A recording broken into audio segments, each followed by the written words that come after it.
Hello dear all, मैं चंद्रभान प्रसाद once again और चंद्रभान प्रसाद official पर आपका एक बार फिर से स्वागत है। आज सुबह सुबह ही मेरा मन खराब हो गया है। एक खबर छपी है अखबारों में, मेरे सामने ये इंडियन एक्सप्रेस का अखबार है, जिसमें खबर छपी है 3 teachers booked for assaulting Dalit boy. Principal सहित 3 अध्यापकों को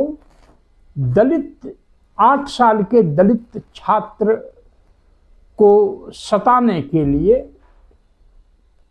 उनको बुक कर दिया गया है, यानी उन पर केस कर दी गई है। अंदर न्यूज में ये लिखा है कि टीचर्स का मन नहीं भरा उसको मारते पीटते, तो उसके पैंट में बिच्छू डाल दिया गया। अब आप यह सोच सकते हैं कि आपके बच्चे के साथ अगर ऐसा ही हो कि उसके पैंट में बिच्छू छोड़ दिया जाए तो कैसा लगेगा। इस तरह की घटनाएं अब धीरे धीरे बढ़ती जा रही हैं।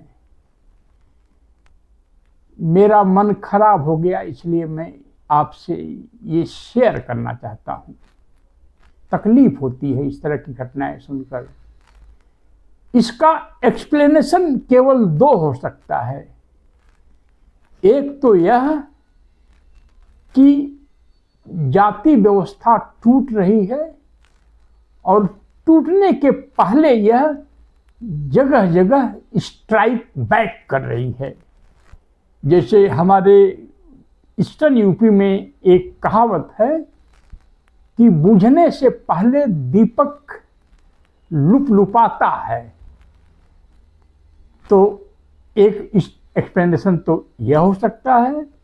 दूसरा यह भी हो सकता है कि इस अमृत काल में गैर दलित समाज को ऐसा लगता है कि जो गुस्सा दलितों पर आप कभी उतार नहीं पाए, लागू नहीं कर पाए, उसको अब करने का मौका आ गया है।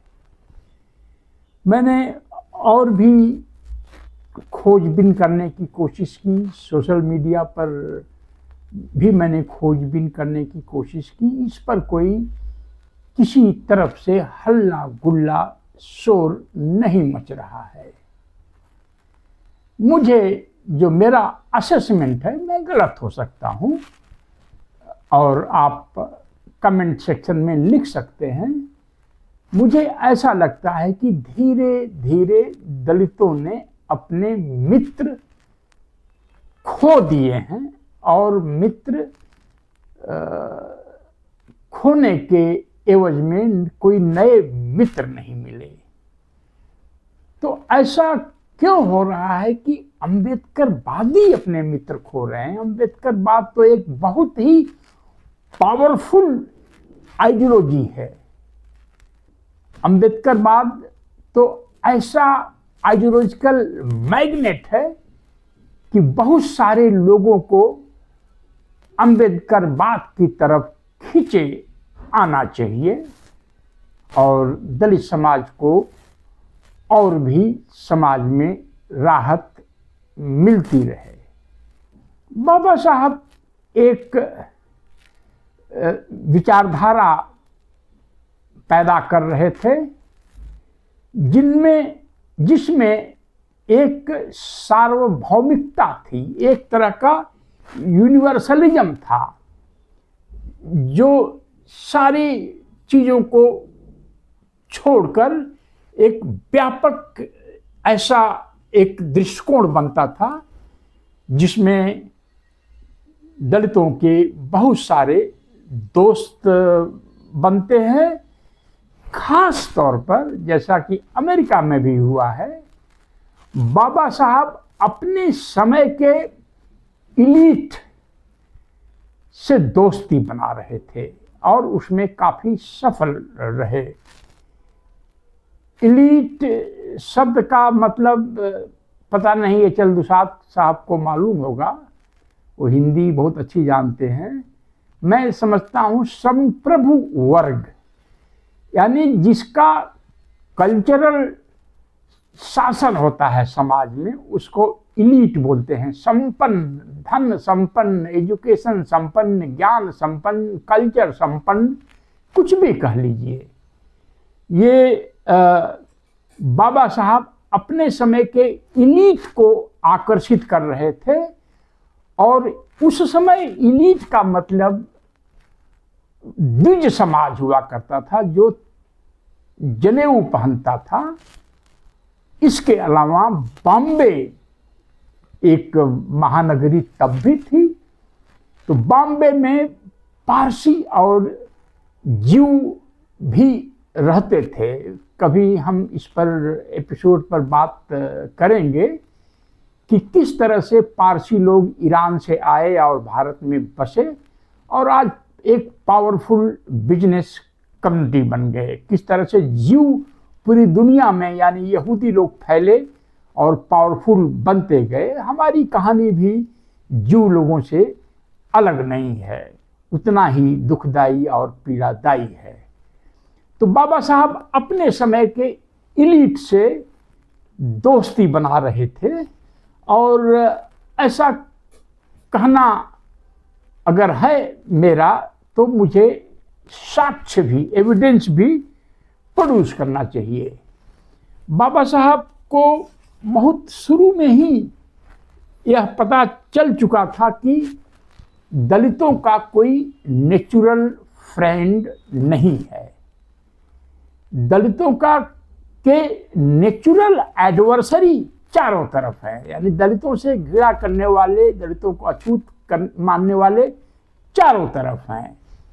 और यह बात उन्होंने बड़ी क्लियरली अपने पहले पब्लिक एक्सपोजर, पहले पब्लिक प्रदर्शन में उन्होंने साउथ बारो कमेटी के सामने 1919 में इस बात को रखा कि भारत में जितनी सामाजिक श्रेणियां हैं, जितने सोशल रिलीजियस डिस्टिंक्शंस हैं, उसमें एक मेन लाइन है जो अछूत और सछूत के बीच जाती है। अनटचेबल्स एंड नॉन अनटचेबल्स के बीच जाने वाली जो रेखा है वही भारत की मुख्य डिवाइडिंग लाइन है। और जाहिर है जब अछूत एक तरफ, शेष समाज एक तरफ, तो दलितों का कोई मित्र, नेचुरल मित्र नहीं है।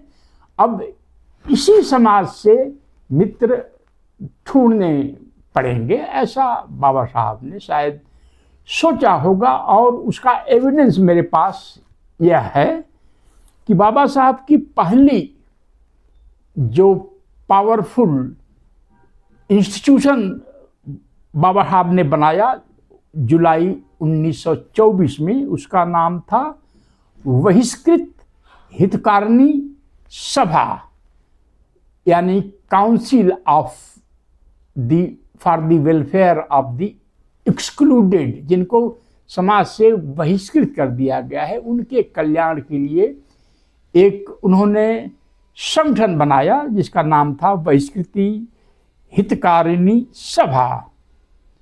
इसमें 10 मेंबर थे, जिसमें 4 दलित थे, 3 पारसी थे, एक ब्राह्मण क्षत्रिय थे, पंजाब से आए हुए थे, जो ब्राह्मण क्षत्रिय के मिक्स थे या कुछ भी कह लें, 2 ब्राह्मण थे और 4 दलित, यानी 6 में से 4 जो है 10 में से 4 दलित थे, 6 गैर दलित थे। गैर दलितों में भी समाज के जो सबसे ऊंचे तबके से जो लोग आते थे, बैरिस्टर्स थे, मेयर्स थे, बड़े मशहूर और धाकड़ लोग अपने समाज के, इसमें कोई ओबीसी नहीं था। एक बाबा साहब का बहुत बड़ा कदम 1931 का फर्स्ट राउंड टेबल कॉन्फ्रेंस के समय हुआ। जैसा कि दलित विद्वान डॉक्टर रतनलाल बताते रहते हैं कि 1931 में जो फर्स्ट राउंड, हमें जो भी जानकारी है सेकेंड राउंड टेबल कॉन्फ्रेंस में है 1932 की। फर्स्ट राउंड टेबल कॉन्फ्रेंस में जिसमें गांधी जी नहीं गए थे, तो बाबा साहब ने उस समय का इस्तेमाल किया और जो राजा महाराजाओं को रिप्रेजेंट करते थे, जिसमें जाहिर है कोई दलित नहीं था, उनसे उन्होंने बहिष्कृत हितकारिणी सभा के लिए चंदा मांगा और अच्छा चंदा मिला। ये सब राजा महाराजा थे, मुस्लिम्स थे, बाकी सब हिंदू थे, उसमें कुछ पारसी भी थे, यानी अपने समय की क्रीम थी जो लंदन गई थी। तीसरा उदाहरण मैं देना चाहूँगा कि जब बाबा साहब ने 1945 में पीपुल्स एजुकेशन सोसाइटी बनी, बाबा साहब के लाइफ की एक बहुत बड़ी घटना और हमारे समाज का एक बहुत बड़ा जो है अचीवमेंट था कि एक ऐसी संस्था बनी जिसके माध्यम से तमाम कॉलेजेस, हॉस्टल्स वगैरह खोले गए। और इसमें जो है, इसमें भी 10 मेंबर थे, फाउंडिंग मेंबर्स थे। इसमें इस 10 मेंबर में 4 दलित थे, 6 अपर कास्ट के लोग थे, जिसमें पारसी और ज्यू भी थे। इसमें भी कोई ओबीसी नहीं था। और दलित जो है 6 थे, 4 अपर कास्ट के थे। मैंने एक बहुत माने जाने दलित चिंतक और बाबा साहब के बारे में जानकारी रखने वाले महाराष्ट्र के बॉम्बे के सुनील खोब्रागड़े साहब से पूछा कि बाबा साहब के जीवन में लंबे दिनों तक उनके सबसे करीबी दोस्तों का आप नाम मेरे पास, ऐसे 5 लोगों का नाम मेरे पास भेज सकते हैं क्या? तो उनको ज़्यादा रिसर्च नहीं करनी पड़ी। सुनील खोब्रागड़े साहब कभी अखबार चलाते थे, उनका अपना खुद का प्रिंटिंग प्रेस है, मैंने देखा है बॉम्बे में 10 साल पहले। तो उन्होंने बताया कि बाबा साहब के 6 ऐसे करीबी लोग थे जिनसे बाबा साहब अक्सर सलाह लिया करते थे और उसमें से कुछ तो बाबा साहब को बहुत सहयोग करते थे। फिनेंशियल सहयोग भी उसमें इंक्लूडेड था। उसमें नंबर 1 पर उन्होंने लिखा है नवल भथेना साहब। ये पारसी थे, बाबा साहब के बैचमेट थे या बाबा साहब के रूममेट थे कोलंबिया विश्वविद्यालय में, न्यूयॉर्क शहर में। और बाबा साहब का उनके साथ आजीवन संबंध बना रहा। बाबा साहब की डेथ के बाद भी बाबा साहब के परिवार से भथेना साहब जुड़े रहे और बाबा साहब को फिनेंशियली वो हेल्प करते रहते थे। दूसरा नाम इन्होंने लिखा है एम.बी. चिटनिस। हाँ, भथेना साहब पारसी थे। एम.बी. चिटनिस साहब थे बाबा साहब के बहुत करीबी। उनका वो कायस्था जाति से आते थे।